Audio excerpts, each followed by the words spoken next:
Hindi kurong naman. Kurong guy.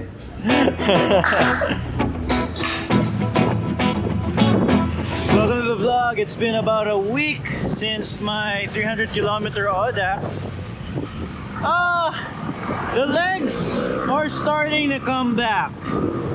They're starting to come back. I'll talk a little bit about how I'm feeling and what I learned in the 300-kilometer Audax. It's a bit loud today. But first, I have a few errands. It is a work day.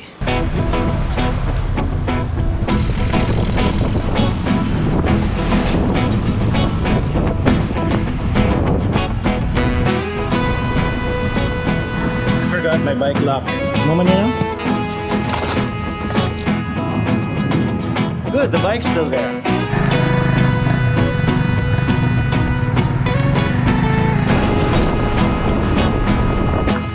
There.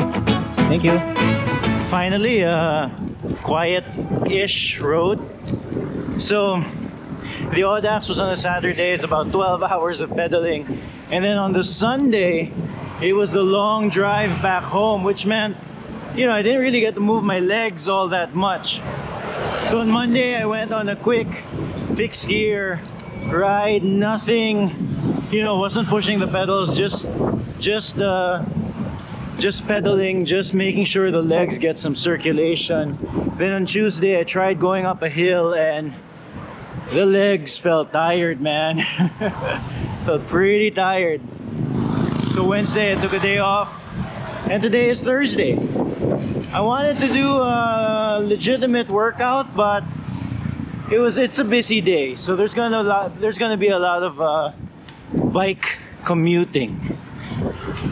The Audax 300 was a really good experience, and I'm not gonna lie, there was a point in the middle, well, towards the end of the 300 kilometers that I was dreading getting on the bike. But you know, after that little low point, it feels good to have done it, man. It was really fun, and I'm kind of excited for the next few Audax rides. So there's that. So before we get to the stuff that I learned during my Audax, my first Audax experience, I actually have some work to do. Let's do that first.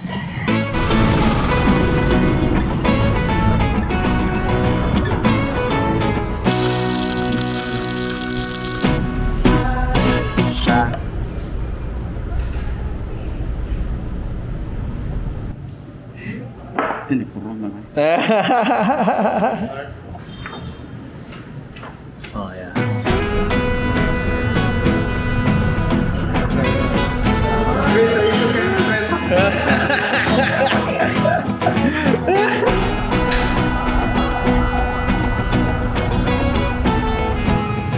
Couple of more errands.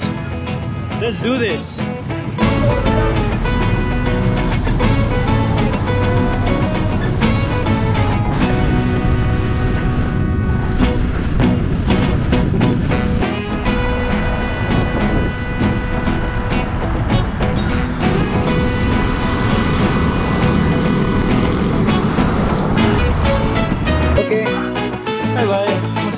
Bye-bye.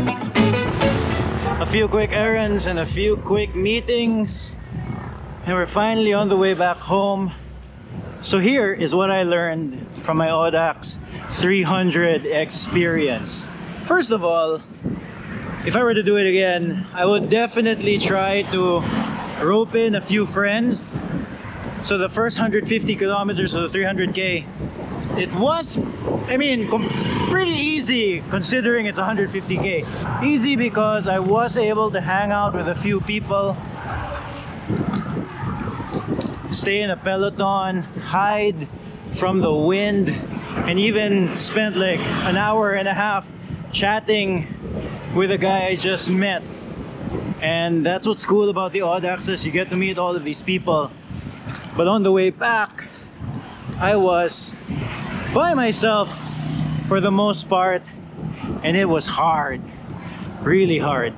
The other thing I learned is that I should have brought more food. Now, I say I should have brought more food, but I still ended up bringing like 20 plus pieces of chocolate slash granola bars. So I brought a lot of food and it wasn't enough. Towards the end of the ride, I started looking for sari stores, trying to buy anything that I could find, like bread and stuff. So definitely should bring more food. For the next one, I'll probably bring a bigger bag or more bags. We'll see. I'll have to figure that out. Then also, at least for the 300-kilometer one, I found that I could go pretty well without taking a real break till like the 200-kilometer mark. Something like that. Like I was able to go till almost like 200, let's say 230, 240 kilometers without a real break, but those extra few kilometers was a struggle. So for the 400-kilometer Audax that I'm gonna be doing in the future, definitely will likely take a break at least in the 200k mark. We'll see how it goes. I have a few thoughts about the 400k, but I'll talk about that in a future video. Also, one of the things that I love about having a YouTube channel is reading the comments, and I want to give a shout out to Recumbent Randunir. I don't know how to pronounce it. I might be butchering the name as well, but you should check out his YouTube channel also.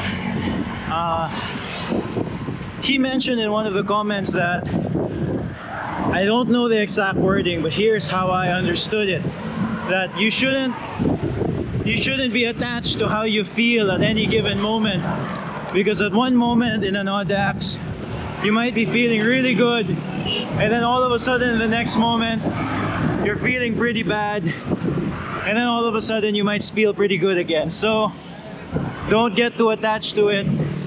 Feel the moment, and then eventually it will pass. I thought about that a lot when I was doing the 300k, especially in the last 50k.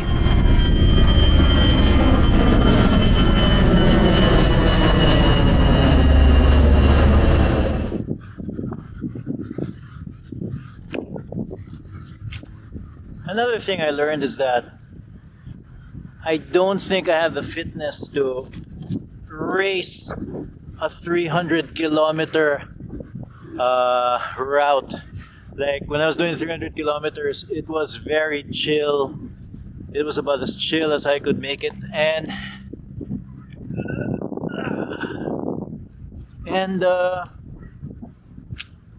yeah, I don't know if I would put any more effort. I wasn't sure exactly when I would have bonked.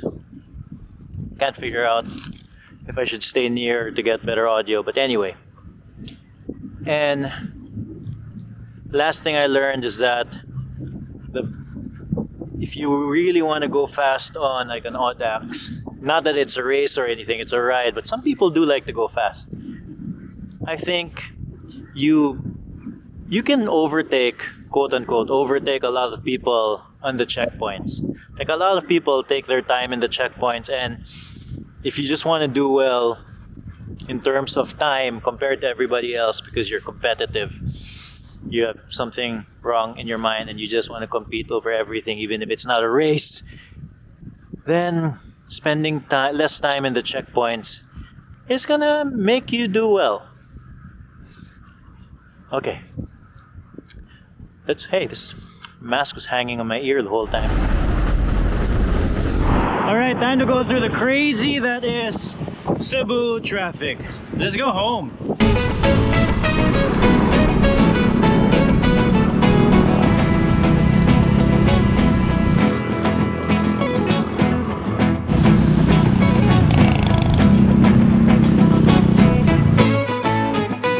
I'm home.